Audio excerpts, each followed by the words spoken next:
We, over the past 4 weeks, I believe, have come all the way from the book of Genesis, now at the end of last week, to the book of Daniel. And now beginning tonight, we start with this funny kind of, actually it's a very troubling book, the prophet Hosea. And so we begin tonight with Hosea, and the theme of the book of Hosea, I preached on this within the last 2 or 3 years, but the theme is a faithful God contends with his unfaithful people. And I'll just read for you Hosea 1 verse 2 to help to remind us what's going on in this book. When the Lord began to speak through Hosea, the Lord said to him, "Go, take to yourself an adulterous wife and children of unfaithfulness, because the land is guilty of the vilest adultery in departing from the Lord." So, what's that about? Summary. Hosea was the last prophet sent by God to the northern kingdom of Israel before it fell to the Assyrian Empire in 722 BC. During a long and discouraging ministry, he saw Israel go through about 6 kings in the span of 30 years. So Israel was clearly on its last legs at this point. The people had turned away from God and had cut themselves off from his life-giving presence. Their society was decaying from within, and they were extremely, and becoming more so, vulnerable from without. And God used this man, Hosea, to give them a visual picture of what they were doing. And I would not like to have been this guy, okay? He called Hosea to marry a woman named Gomer, who would be to him an unfaithful wife. How's that for a goal in life? God, through the prophet's own heartbreaking experience, wanted to show Israel what their unfaithfulness to him looked like and felt like. He wanted Israel to see Hosea's anguish over his unfaithful wife so that they would understand more clearly the grief that their unfaithfulness was causing him. And also the negative consequences that that unfaithfulness would produce in their own lives. Yes, the people of Israel had devalued their relationship with God, and it was bringing them to ruin. It was self-destructive behavior. The fruit of Israel's unfaithfulness would first be the loss of her distinctiveness. She would be scattered, stripped of the protective love of her divine spouse, and sent away from his life-giving presence. However, God, in his relentless love and mercy, does not end his message to Israel there. Incredibly, amidst Hosea's prophecies of judgment, God also promises hope. In fact, Hosea's name itself reminds the people of Israel and us where their hope lies, because it literally means God delivers. Just as Hosea was directed to love his unfaithful wife once again after she had betrayed him, after Hosea was instructed to buy her back from the slavery that her loose life had led to, so God would love his unfaithful people again and deliver them from the judgment that their faithlessness had brought about. So, Christ focus in Hosea. Jesus' faithfulness to God the Father undoes the judgment for unfaithfulness. Jesus' faithfulness to the Father undoes the judgment for unfaithfulness, which is actually represented in the book of Hosea by the names of his children. So some of you may remember these, others will not. I'll just give you a very quick overview of them in talking about how Jesus kind of brings into focus God's redemptive plan in Hosea. Hosea's children's names were first Jezreel, which means God scatters. But through Jesus, God promised to gather his people from every tribe and nation and people and language. Hosea's second child was named Lo Ruhama, which means not loved. Nice name to give to a child. But through Jesus, God demonstrates just how much he loves us, even in our unfaithfulness. Hosea's third child, his name was Lo Ami, which means not my people. And yet, through Jesus, we are now the people of God. So, Jesus came to a people also that had turned their back on their divine relationship partner, just as Israel had done during Hosea's day. And yet, even in and through that unfaithfulness, just as Hosea did for Gomer, God continued to love his people. He even sent his own son to buy us back from the slavery that our unfaithfulness had led to. But Jesus also did something that Hosea was unable to do. Jesus took the roles of both relationship partners. He is God. So the sacrificial, self-giving love he expresses for us is a demonstration of God's own love. He's also human. So the sacrificial, self-giving love he expresses for God is a demonstration of love of all who claim them as their representative. Jesus' faithfulness makes the church a faithful bride. His faithfulness to God as our representative in our divine marriage is described as fine linen, bright and clean. In other words, because of Jesus' perfect relational loyalty, those united to him by faith always appear spotless to our divine spouse. So, that's the book of Hosea. We move on to the book of Joel.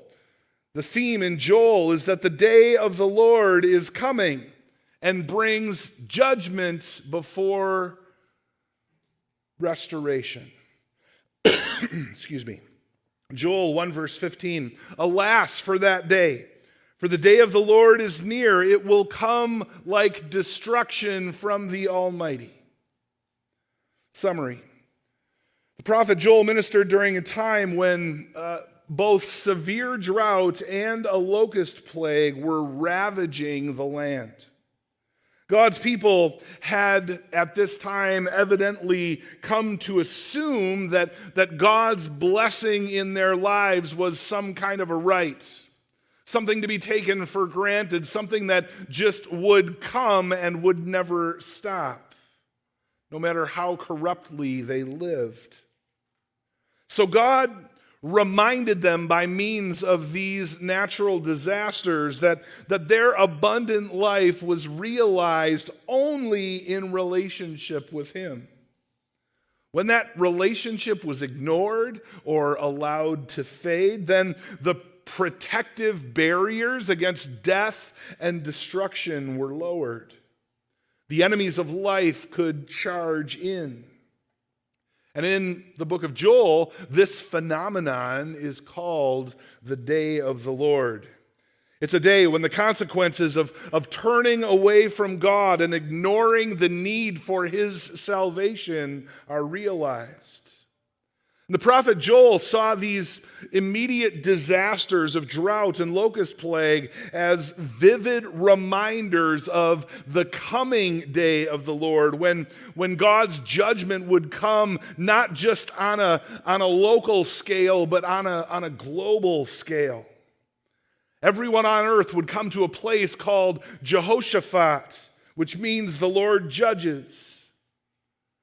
And so his message is that the ultimate day of the Lord is coming, when comprehensive and final judgment will overwhelm mankind like a colossal tsunami and make the devastating drought and locust plague of Joel's day seem like minor inconveniences.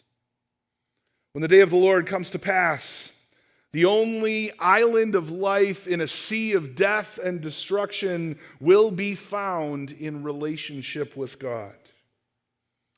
Which brings us to the Christ focus in Joel. The Apostle Peter actually quoted from Joel's prophecy on the day of Pentecost. We talked about Pentecost a little bit this morning as well.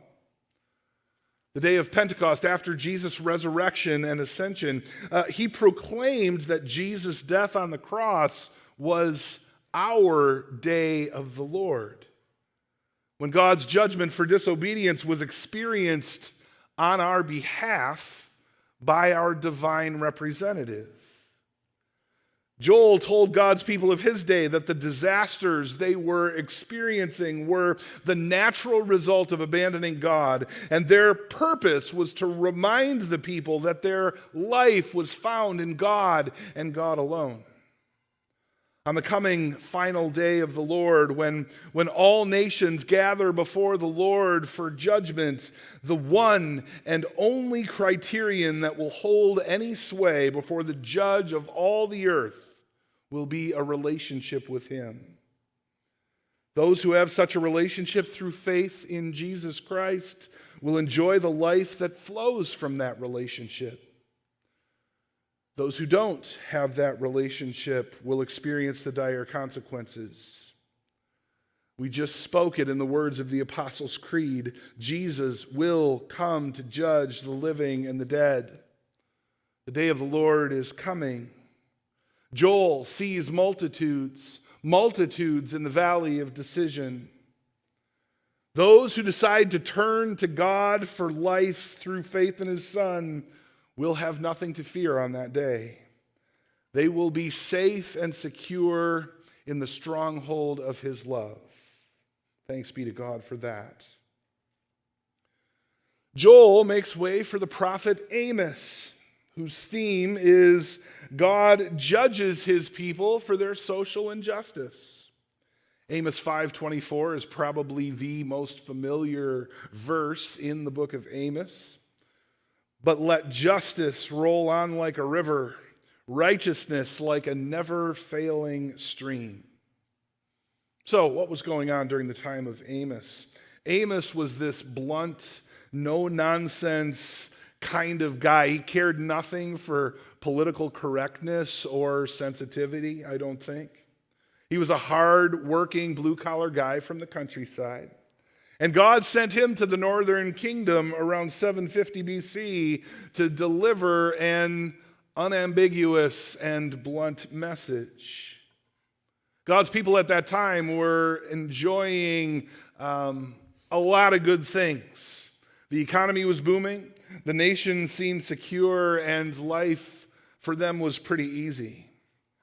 But God's people had become fascinated and actually consumed with the material blessings of God. They were enjoying all the perks. But in doing so, they kind of ceased to care about God himself or a relationship with God. That relationship had become routine and mechanical. They had forgotten what he had done for them, what he continued to do for them, that sprang from his love and compassion. And as a result, they had also forgotten their obligation to treat their fellow countrymen with love and compassion. Instead, they strove to enrich themselves on the backs of the powerless. Instead of helping those in need among them, they just added to those people's troubles. God's people needed to be reminded what that felt like. See, the rich life that God desires for his people is not only to be experienced individually, it's to be experienced communally as well. And the whole world should be able to see what God is like by looking at the community that bears his name.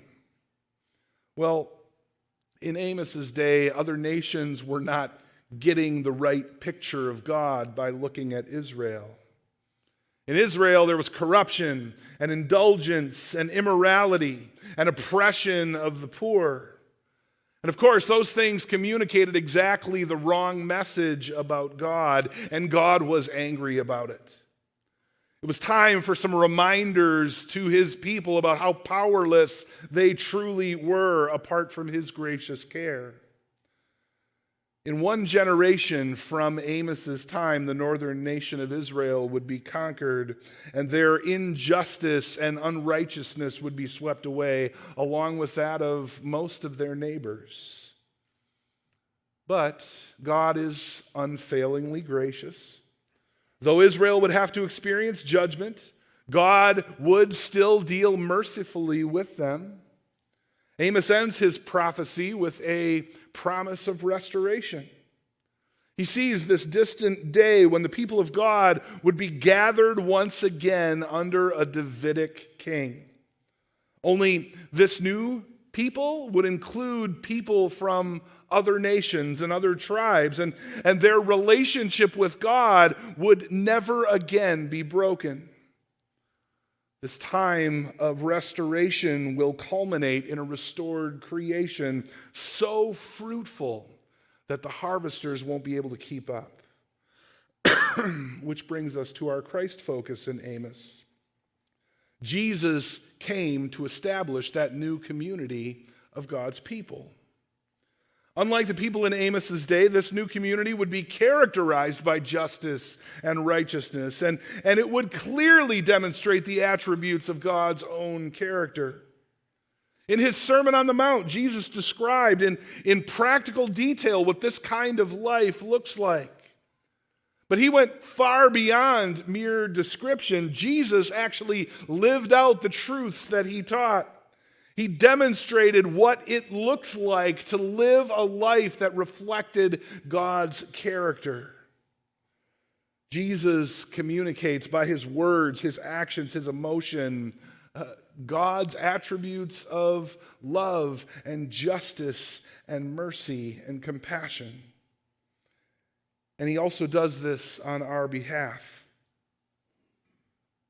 And so although we should be concerned about reflecting Christ's love and blessing in our lives, we don't have to get too hung up or concerned that we don't always measure up. Because the representative of our community does.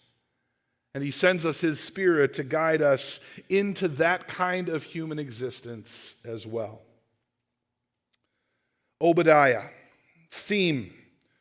This is a little bit more specific, a little bit less general, but we'll see where that takes us. The theme of Obadiah: God will avenge Edom's mistreatment of Israel. Obadiah 10. Because of the violence against your brother Jacob, you will be covered with shame, you will be destroyed forever. So, we know almost nothing about the prophet Obadiah apart from this prophecy. In this shortest book of the Old Testament, Obadiah prophesies against the nation of Edom, which would have been a southeastern neighbor to the tribe of Judah, or the kingdom of Judah. The Edomites were descendants of Esau, who was Jacob's twin brother. But despite this family connection, the Edomites had taken advantage of the Babylonian attacks on Judah. They did this in order to kick Judah when it was down, and that turned out to be the wrong move for them. See, God had promised Abraham that those who cursed him and his descendants, he would curse.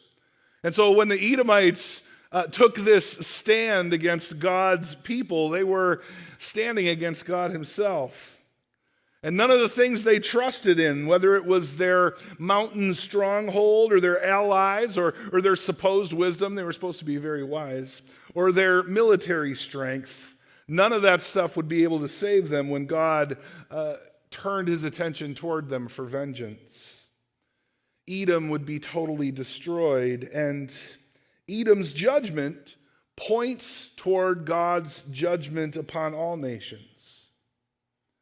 God will judge the pride, the arrogance, the inhumanity of all those who set themselves against him. But look, before we get too high and mighty, if everyone who is guilty of Edom's crimes is to be destroyed, who then would escape God's wrath? Well, apart from God's compassion and mercy, no one would. That compassion and mercy became flesh in Jesus Christ. In Jesus, the prophecy of Obadiah comes into focus. Because in Obadiah, God's people are being oppressed by their own relatives. And remember what the Gospels tell us about Jesus. John 1 verse 11, he came to that which was his own, but his own did not receive him. Instead, Jesus' own relatives mocked him and regarded him with contempt and mistreated him and actually handed him over to be executed, which is comparable to what the Edomites did to the people of Judah. But in Jesus' case, he did not take matters into his own hands when he was mistreated. Rather, he waited patiently for God to avenge the injustice against him. And God did just that.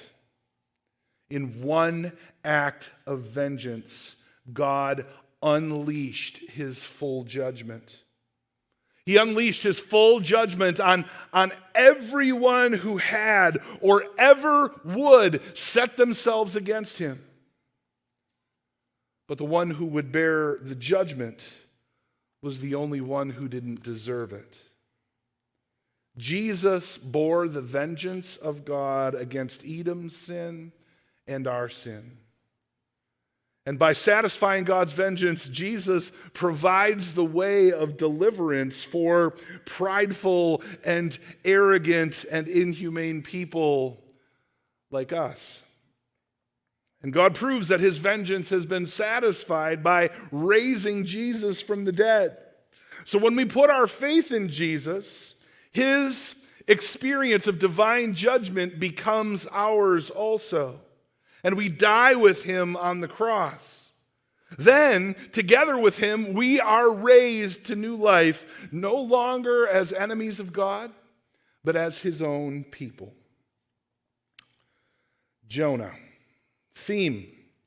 The sovereign Lord's compassion extends even beyond Israel.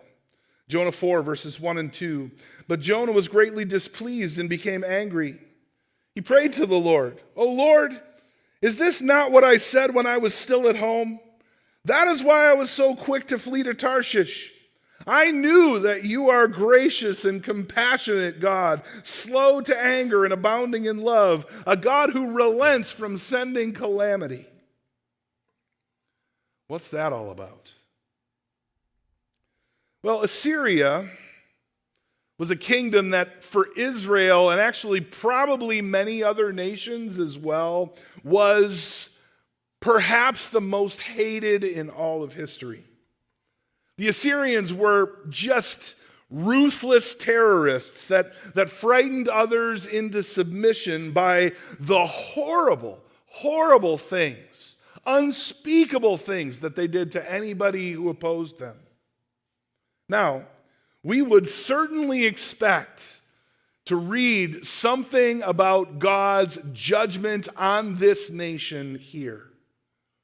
Because let's face it, we like it when good things happen to good people, and we like it when bad things happen to bad people. And really, it doesn't sit well with us when it doesn't work out that way. And so actually it's perfectly understandable why this book about a prophet named Jonah describes his reluctance to go to Nineveh, which was the capital city of hated Assyria. He was commanded to go to Assyria, to Nineveh, and preach there. And here's what Jonah's thinking. What if they were to respond to God and God had compassion on them? Wouldn't that be a tragedy? That's Jonah's mind about it. So this book is divided really kind of neatly into two sections, chapters 1 and 2, and then chapters 3 and 4. In the first section, probably all remember this story from Sunday school, Jonah runs away from his divine calling to preach to Nineveh by hopping a boat to Tarshish. But the sailors throw Jonah overboard when it becomes clear that God is preventing them from going forward because Jonah is on the boat. God then gives Jonah some time to reconsider some of the choices that he's made from inside the belly of a great fish. Well, section 1 ends with the fish spitting Jonah out onto dry land, and he is thoroughly chastised and ready to listen, I suppose you could say. In the second section of the book, Jonah does go to Nineveh and proclaims God's coming judgment upon the city. And in response, the people actually repent. And God shows them compassion, just as Jonah feared. The outcome is so wrong from Jonah's perspective, and it prompts him to sulk and be miserable and complain to God. But in the last chapter of the book, God drives his own message home. Drives his own message home to Jonah and to the people of Israel that Jonah's perspective represents. Both Jonah and Israel were being very stingy with God's salvation. They were more than happy to experience it themselves, but they didn't want to share it with others. Now, Israel had been given the task of being a light to the Gentiles, a light to the nations, but they resisted their prophetic calling time and time again. So God rebukes Israel by rebuking Jonah and reminds them that they are as unworthy of his divine compassion as anyone else in the world that they considered evil or not to be cared about. Which brings us to the Christ focus. John the Baptist describes Jesus as the Lamb of God who takes away the sin of the world, not just Israel. And Jesus went out of his way to bring the good news of salvation also to those outside of the community of Israel. Jesus is the good shepherd who gathers his sheep from near and far. And the sheep may be those who belong to ethnic Israel as well as those who do not. Now, they may be those who seem morally good to us, that fit in well with us. And it may be those that are morally repulsive to us. We have to come to terms with that. But we, like Jonah and Israel, cannot appreciate the depth of God's compassion for us that he has demonstrated in his Son, Jesus Christ, until we ourselves realize that we are horrible people and that God has chosen to show us compassion anyway. So that's the message of Jonah. That's the Christ focus of Jonah, which brings us to our final book for the evening, the prophet Micah, with the theme, God will punish his rebellious people, but promises future salvation. Micah 7 verse 18, who is a God like you, who pardons sin and forgives the transgression of the remnant of his inheritance? You do not stay angry forever, but delight to show mercy. The prophet Micah saw that God's judgment was coming to both the northern kingdom of Israel and the southern kingdom of Judah. Through his prophet Micah, God justifies the harsh sentence that he had passed on his people. He, in this book, testifies against them, presenting irrefutable evidence that his judgment upon them was a just judgment. See, God's people had not acted justly with each other and had not shown mercy to those who needed it most. And so God would show them what justice and mercy look like. Micah's prophecy alternates between the rationale for and a description of the coming judgment, but also the merciful promise of a coming restoration. God's own people, who were supposed to represent his own character, had neglected to exercise justice. Now they would experience justice. They would be handed over to ruin. But God is not done speaking through Micah with that. Micah's name actually means, "Who is like the Lord?" In incomprehensible mercy, God kind of commutes their sentence. He promises a time when he will bring about restoration that will encompass far more than Israel and Judah.